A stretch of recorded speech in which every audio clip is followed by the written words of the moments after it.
Je voudrais saluer toutes les personnalités qui sont dans cette salle, qui ont une très grande expérience du développement local, du développement territorial, de l'administration territoriale, mais aussi qui ont une grande expérience de la gestion de l'État de façon globale. Et je pense que ce serait l'occasion de faire des échanges assez fructueux. La thématique paraît très importante, mais je vais tenter de bousculer les idées reçues en proposant peut-être d'inverser parfois le mode de réflexion.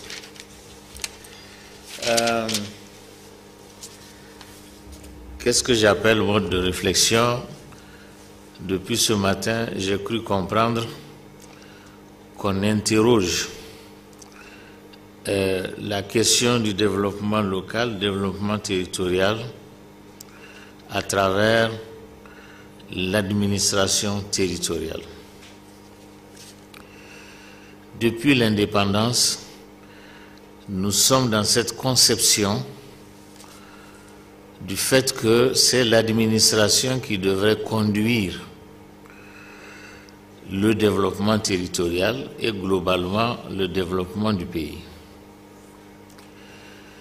J'ai l'impression que depuis l'indépendance, nous sommes en train de louper le vrai chemin du développement. L'administration ne peut pas être un développeur. L'administration n'est pas une entreprise de développement. L'administration n'est pas une société de développement. Et si nous voulons faire de l'administration une entreprise de développement, ça ne donnera jamais rien. Et j'ai l'impression qu'à partir de ce séminaire, nous devrons nous interroger sur un nouveau paradigme de développement de nos collectivités territoriales. Ce nouveau paradigme, c'est de nous dire réellement, est-ce que nous développons ce pays avec ce genre de concept? Non. J'ai entendu tout à l'heure, c'est des bons exposés qui nous éclairent sur les conditions de développement dans lesquelles nous sommes. Malheureusement, nous les minimisons. Nous les minimisons parce que nous sommes dans des postulats qui ne sont pas opérants. C'est pour ça que je vais partir de deux postulats très simples et qui sont visibles dans notre société. Deux postulats. Le premier, on dit que le Niger est pauvre. J'ai dit non, ce n'est pas vrai. C'est le premier postulat qu'il faut combattre. Le Niger est riche. Le Niger est même très riche. Et malheureusement, nous sommes toujours dans des attitudes de dire que nous sommes, comme le prétendent les organisations internationales, que nous sommes le dernier pays de la planète. Ce n'est pas vrai. Nous sommes peut-être le premier pays de la planète. Mais nous sommes en train de laisser nos richesses s'évanouir sous nos yeux, sous nos doigts, alors que nous aurions pu les valoriser autrement. C'est un des premiers problèmes, un des premiers postulats auxquels il faut s'attaquer. Le second postulat, c'est que nous n'arrivons pas à nous déconnecter, c'est vrai, de cette administration qu'on appelle administration de commandement. Il faut dire les mots comme ils sont.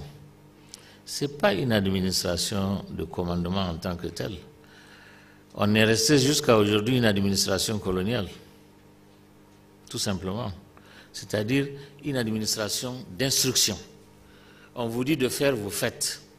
Si on ne vous dit pas de faire, vous ne faites pas. Vous attendez qu'on vous dise de faire. Ou bien, toute notre administration fonctionne comme ça, jusqu'à aujourd'hui. Quand c'était l'administrateur colonial, il appelle X, Y, vous faites ça, vous faites ça. Vous ne faites pas, vous êtes puni, vous avez des problèmes. Et tant qu'on ne vous demande pas, vous ne faites pas. Et aujourd'hui encore, c'est comme ça.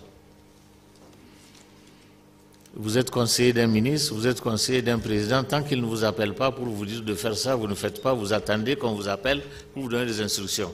Alors que c'est le contraire qu'il faut faire. Alors qu'il faut développer des idées, il faut développer et lui présenter pour que les choses avancent. Un ministre n'a pas le temps d'appeler tout le monde pour dire faites ça, non. Il faut faire l'inverse. Donc il nous faut un nouveau paradigme de travail. Une administration d'instruction ne marche pas.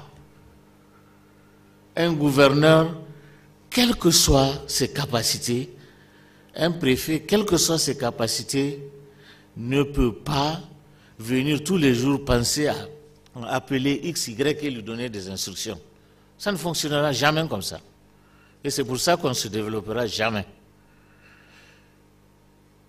Et c'est ça qui constitue réellement la différence entre nos administrations, excusez-moi, nos administrations, celles qui sont issues de la colonisation française et celles qui sont issues de la colonisation anglaise. Oui ou non?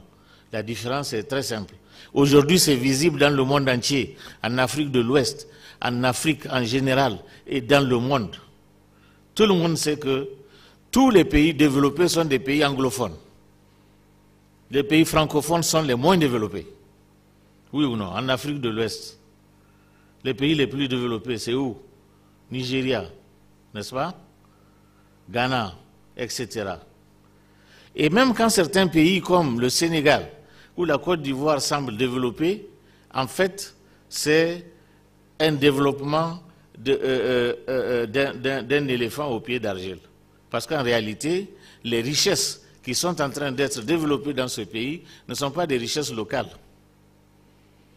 Ce sont des richesses qui sont détenues par ceux qui sont venus s'enrichir. Il faut changer de paradigme.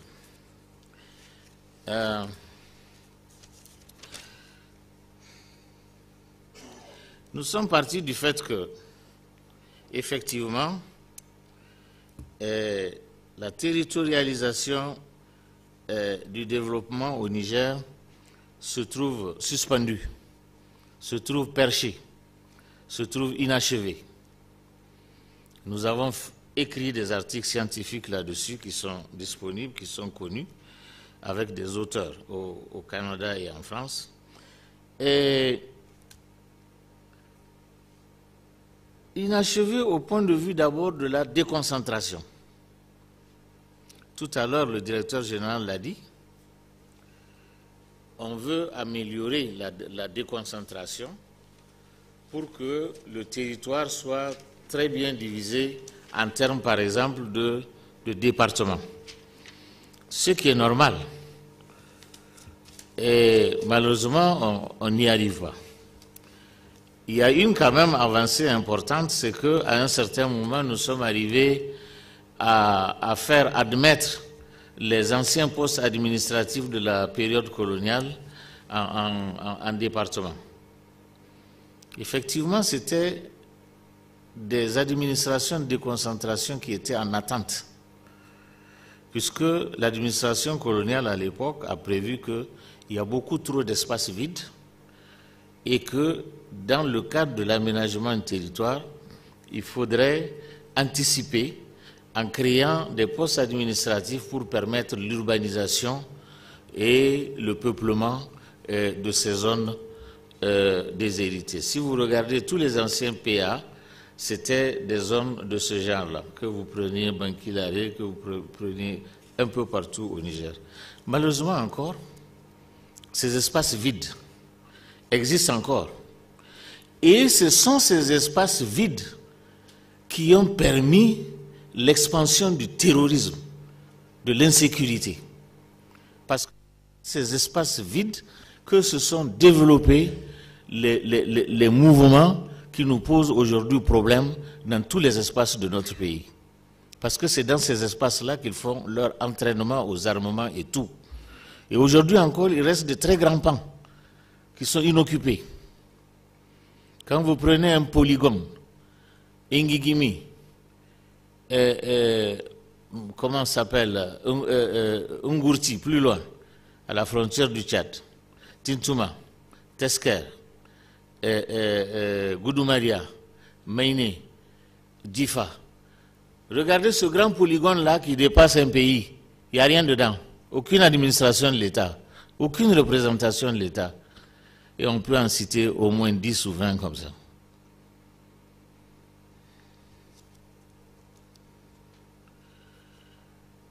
Alors, il y a aussi une décentralisation suspendue. Les communes sont trop vastes. Un seul cas, prenez Ingel. C'est un État, ce n'est pas une commune. C'est un État, ce n'est pas un département. N'est-ce pas? Donc la communalisation et elle-même décentralisation est complètement inachevée. Il faut qu'on ait des espaces de moindre qui ne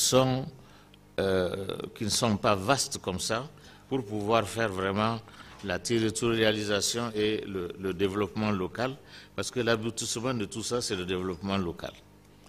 On vient maintenant recadrer notre travail ici. Si nous voulons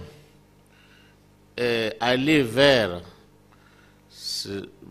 j'évoque déjà la deuxième thématique, parce qu'on ne peut pas faire autrement, la question de contractualisation des objectifs de développement.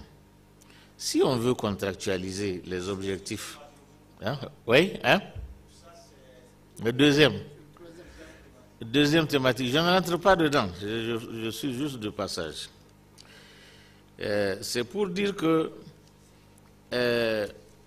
toute la thématique de tout le séminaire s'inscrit dedans, puisque on veut aller vers une administration qui nous permette d'avoir une adéquation par rapport aux objectifs de développement durable, les ODD, n'est-ce pas?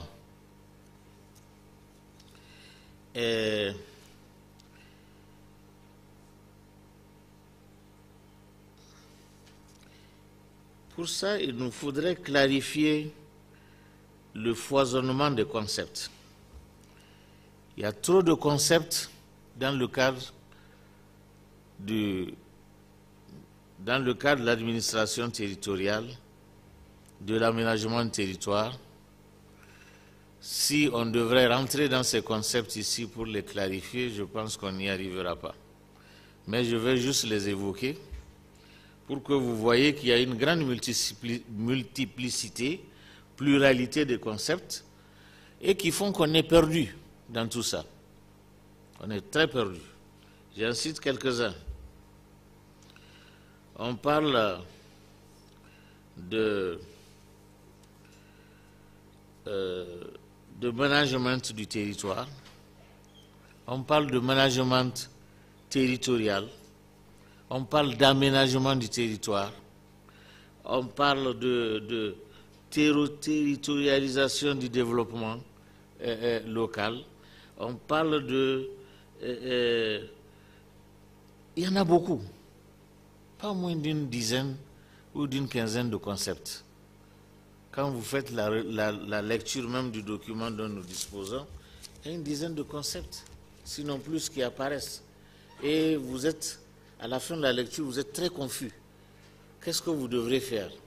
Est-ce que vous devrez faire de l'aménagement du territoire? Est-ce que vous devrez faire du management public du territoire? Quelle est la différence entre management public du territoire et aménagement du territoire? On est confus. C'est un vrai problème. Donc, il faut que des experts universitaires et autres s'assoient pour parler de toutes ces questions et pouvoir les définir de façon précise. Le faire au hasard comme ça, là où nous sommes, je pense que ce ne serait pas une très bonne approche du point de vue scientifique. Il faudrait un peu de temps pour cadrer tout ça. Parce que c'est très compliqué, selon même les écoles, que vous fassiez les écoles nord-américaines, les écoles françaises, anglophones, vous avez des conceptions très différentes de ces terminologies-là, et ça nous poserait beaucoup de problèmes. Ensuite, il faudrait aussi un certain nombre d'outils. Les outils, on n'en a pas ici dans cette salle. Il y a beaucoup d'outils qui existent. Il y a des guides de planification du développement territorial, il y a des dictionnaires d'urbanisme et d'aménagement, etc. Bon, il y en a beaucoup, on n'en dispose pas. Et ces définitions-là sont dedans. Il faut les comparer, pouvoir les améliorer, etc. Je pense qu'il y a beaucoup de travail à faire sur ce plan-là pour ne pas oser rentrer dedans. Une autre dimension, d'autres dimensions purement sociales, quelqu'un l'a évoqué tout à l'heure, et dans le document aussi, on parlait de femmes, de jeunesse. Où sont les femmes dans cette salle? Où est la jeunesse dans cette salle? Nous sommes quelques petits vieux, sur peut-être une cinquantaine de personnes ici, nous sommes la majorité quelques petits vieux. Je ne vois pas les femmes qui vont nous poser leurs problématiques. Je ne vois pas les jeunes qui vont nous poser leurs problématiques, dont on devrait tenir compte aussi, d'une façon ou d'une autre. Et vous avez une très grande partie de la population, quand nous faisons ce genre de réflexion, auxquelles nous ne pensons pas. Ce sont les populations qui ne savent ni lire ni écrire. Il y en a combien de pourcents sont-elles représentées ici? Ce qui fait que nous autres intellectuels, nous autres responsables au sommet de l'État, nous faisons cavalier seuls face à nos populations. Je pense que nous devrons réfléchir à ces choses-là.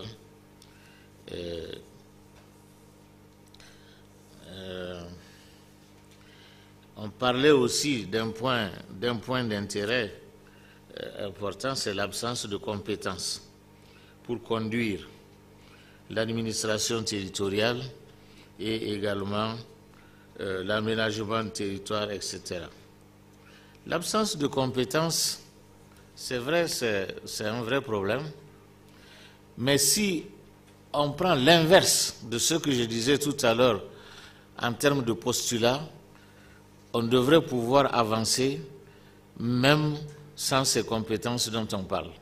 Parce qu'on n'aura jamais, en si peu de temps, l'ensemble des compétences. Et c'est pour ça que je trouve le sujet, le second sujet de ce séminaire extrêmement important. Extrêmement important, c'est-à-dire la contractualisation des objectifs de développement.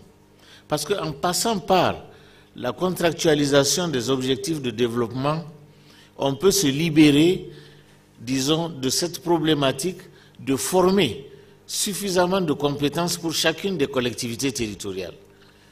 Mathématiquement, ce n'est pas possible. Parce que si on devrait parachever la mise en place de l'ensemble des collectivités territoriales jusqu'au niveau des communautés locales, on n'y arrivera jamais. Il faut passer par autre chose. L'autre chose dont il faut passer, c'est ces conditions de contractualisation qui nous permettraient, disons, de faire appel à des sociétés, à des entreprises, de faire appel à des projets de développement On peut même prendre un paquet de 4 ou 5 communes, les placer sous la coupe d'un projet de développement et dire, dans le cadre de ces 4 communes, qui sont par exemple des communes à potentiel d'irrigation, on peut dire, pour ces 5 ou 4 communes, nous faisons des plans de développement communal de l'irrigation. On dit à un projet ou à un programme de développement, nous mettons ces 5 communes sous votre coupe pour qu'on développe l'irrigation pour ces 5 communes. En passant par ce genre de méthode, on peut développer les communes de façon très facile, sans attendre qu'il y ait des compétences pour le faire. Oui. Merci bien. Donc c'est dans ce sens que j'allais, en disant qu'il faut changer de postulat. On a oublié aussi que ce pays vient de loin. Il y a eu des méthodes qu'on a complètement oubliées, qu'on a mis de côté. Pour livrer, parce que le développement c'est quoi? On imagine trop de choses autour du développement. Le développement c'est très simple. C'est que nous sommes chargés, quelque part, de livrer un ensemble de services, de livrer un ensemble d'infrastructures, de livrer un ensemble d'investissements pour que les populations puissent en profiter.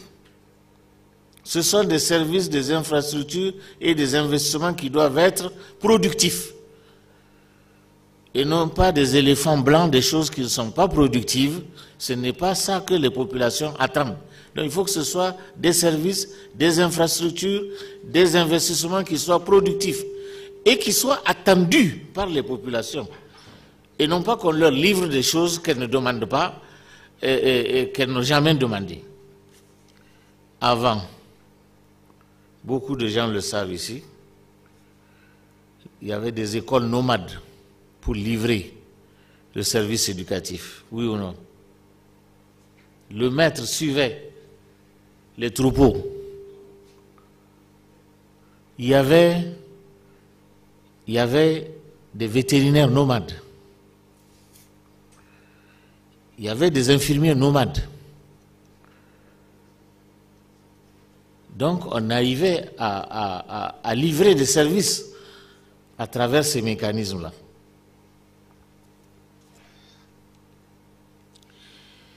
Je vais faire quelques digressions, rapidement.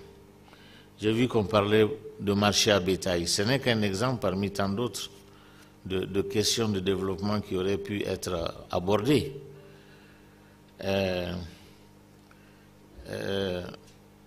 Il y a une grande problématique qui n'est pas abordée dans notre pays, et tant qu'on ne l'aborde pas, aucune commune ne peut se développer. Je dis bien aucune commune.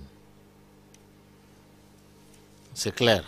C'est la question du cadastre foncier. C'est la question du cadastre. Aucune commune ne peut se développer au monde si elle ne connaît pas sa base foncière, si elle ne connaît pas sa base territoriale. Puisque c'est cette base spatiale qui est une base éternelle, je dis bien une base éternelle pour son développement. C'est cette base foncière, c'est cette base spatiale qui lui permet chaque année de recycler son potentiel financier, son potentiel en impôts, son potentiel en taxes. Parce que tout ce que vous taxez sur le territoire d'une commune a un emplacement donné. Si vous n'avez pas cet emplacement pour pouvoir identifier qui fait quoi, comment on peut le taxer, prélever des impôts, vous ne pouvez pas développer votre commune parce que vous ne pouvez pas mobiliser de l'argent. C'est aussi simple que ça. Il faut que nous comprenions quelques petites choses comme ça si nous voulons avancer et si nous voulons développer nos communes. Je peux citer d'autres exemples. Je vous remercie.